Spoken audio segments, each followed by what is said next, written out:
Welcome to ஹெல்த்துக்கார் acupuncture.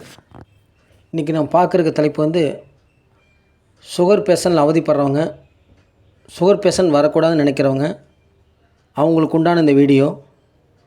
Sugar வந்து அதிகமாக இருக்குது, 140, 160, 200 இந்த மாதிரி அதிகமாக உள்ள பேஷண்ட்டு, எங்களுக்கு சுகர் வரக்கூடாதுன்னு சொல்லி இருக்கக்கூடிய இப்போ ஜென்ரேஷன், அவங்களுக்கு உண்டான ஒரு தலைப்பை பற்றி இப்போ பார்க்க போகிறோம்.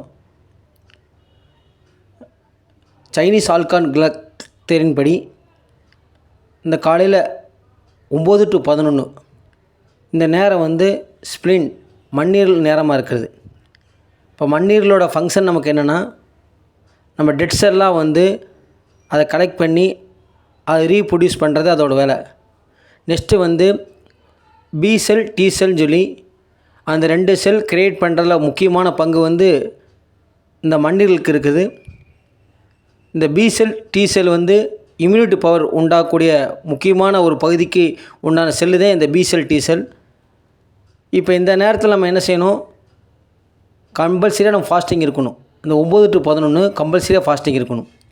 ஆனால் கண்டிஷன் என்ன, காலையில் 9 மணிக்கு முன்னாடி நம்ம பிரேக்ஃபாஸ்ட் எடுத்துகிட்டு 9 to 11 ஒரு பச்சை தண்ணி கூட குடிக்காமல் இருந்தோம்னா 120 days 120 நாள் கம்பல்சரியாக நம்ம இந்த காலையில் 9 to 11 இந்த விரதம் நம்ம இருந்தோம்னா நமக்கு சுகர்லேருந்து விழுவதற்கு ஒரு பெரிய வாய்ப்பு இருக்குது.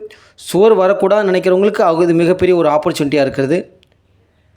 11 o'clock அப்புறம் கண்டினியூ பண்ணாமல் ஒரு கூல்ட்ரிங்க்ஸோ, நார்மலாக வந்து ஒரு மண்பானை தண்ணியோ, ஒரு இளநியோ இந்த மாதிரி குடித்து நம்ம வந்து பிரேக்ஃபாஸ்ட்டை முடிச்சுட்டு ஆஸ் யூஸ்வல் நம்ம என்ன சாப்பிடணும் சாப்பிட்டுக்கலாம். இந்த 9 to 11 கம்பல்சரியாக ஃபாஸ்டிங் இருக்கணும். இந்த 120 நாள் நம்ம எப்படி இருக்கணும்னா, ஆர்பிசின்னு சொல்லுவாங்க, ரெட் பிளட் செல், இதோட லைஃப் வந்து 120 நாள்.